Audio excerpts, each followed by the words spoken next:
Hey folks, this is Invest Now America. I wanted to make this statement here. It's going to be rather controversial. I do not want this statement to get too political, but I do believe as a capitalist, a person who supports free market capitalism, a person who supports free speech, person who supports opportunity, hard work, I think it's important to at least express strong thoughts, opinion, views. When we see some of our nation's leading CEOs or executive officers in major corporations sort of start leaning in the direction that it's not good for the nation and quite possibly not good for their respective companies. Now, I'm responding to a story that was published in Forbes magazine. It's a good magazine, by the way. You should support it. I cannot see the exact date this magazine was published, but it's November 2020. That's when it was published. I'm on the tape page here. It says custom advertising section. Lowe's, this is the name of the article, Lowe's commitment to cultural diversity and inclusion, LOWE''S. And it talks here about that company's two black CEOs, Janice Dupree Little and Marvin R. Ellis. And it talks about how Marvin Ellis, Mr. Ellis, and I'm quoting here, is one of only 3 black CEOs in the Fortune 500, promoted from Lowe's first chief diversity officer to executive vice president, human resources in summer 2020. Janice became the first black woman to hold a C-suite executive role at Lowe's. And this is a quote.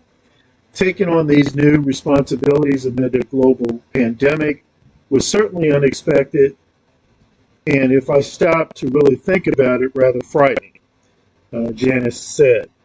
But I've continued the quote, but I've never backed away from the challenge. When the company calls on me, I want to lean in. Okay, end quote. This summer, Marvin promoted Janice, Jenice. George Floyd was killed.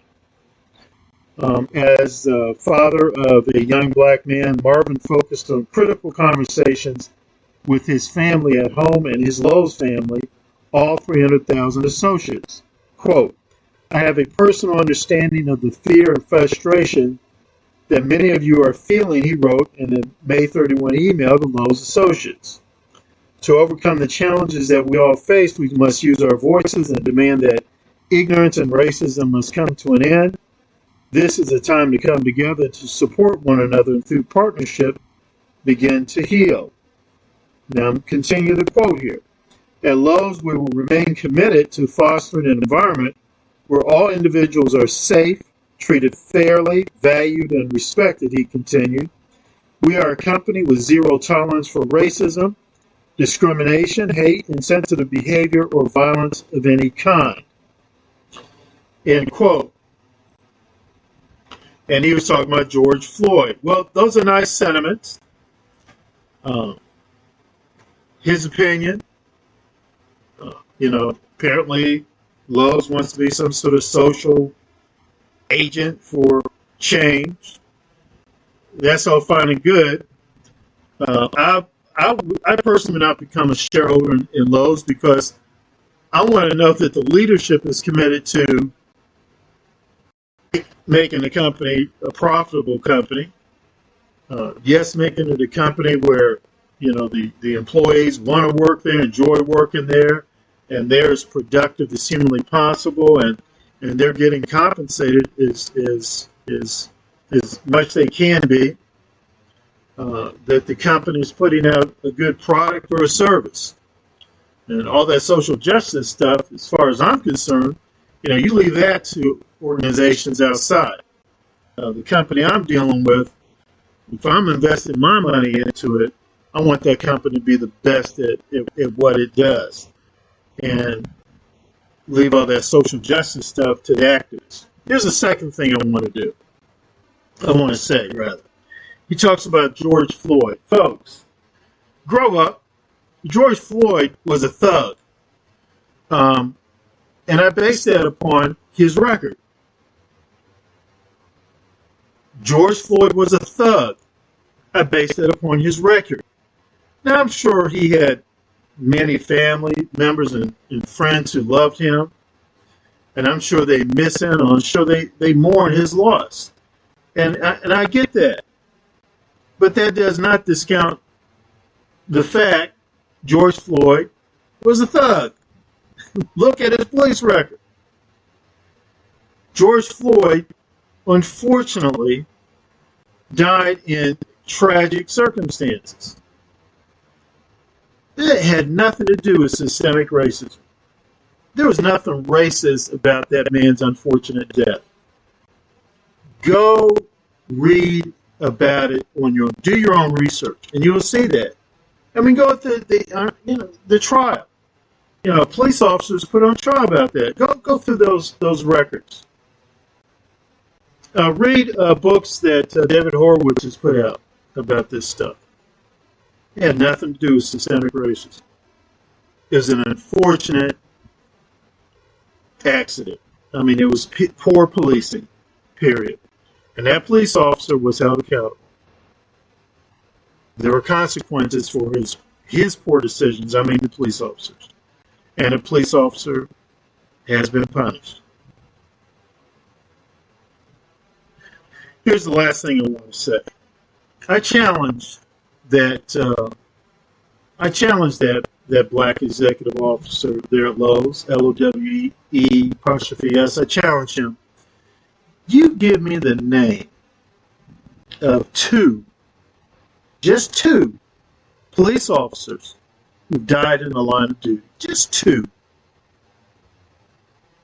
You tell me how often you've sent out an email to your Lowe's family about how upset you are and how committed the company is to erasing intolerance and racism and all this other stuff after you've heard of a police officer in the United States of America having been assassinated or murdered in the line of duty. How often have you done that? This question, it's just a question. When a police officer has been killed in the line of duty, how often did you break out all these gut-wrenching emails? I'm just asking. And here's the last thing I'm asking you, and all other black folk who are CEOs or executive officers of these major companies. What was the name of the police officer that Assata Shakur, a so-called black radical civil rights activist who now is cowardly hiding in Cuba? What was the police officer's name that she murdered? She was convicted of that man's murder for being a part of that man's murder. What was that police officer's name? And how many emails have you put out about hearing about his story? He died in the line of duty there in New Jersey.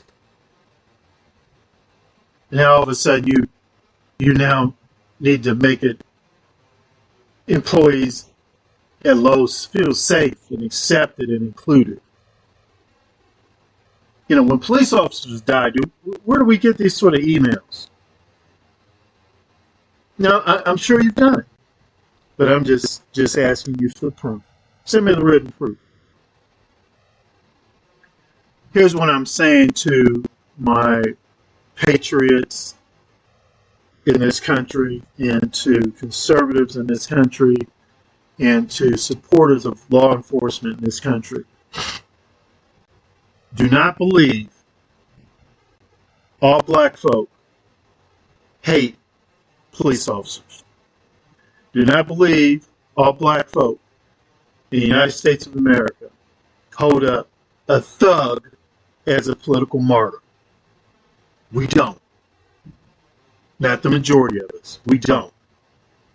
The problem is most of us have been cowered into silence.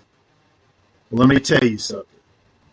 I'm one of several voices here in the wilderness, speaking up and speaking out.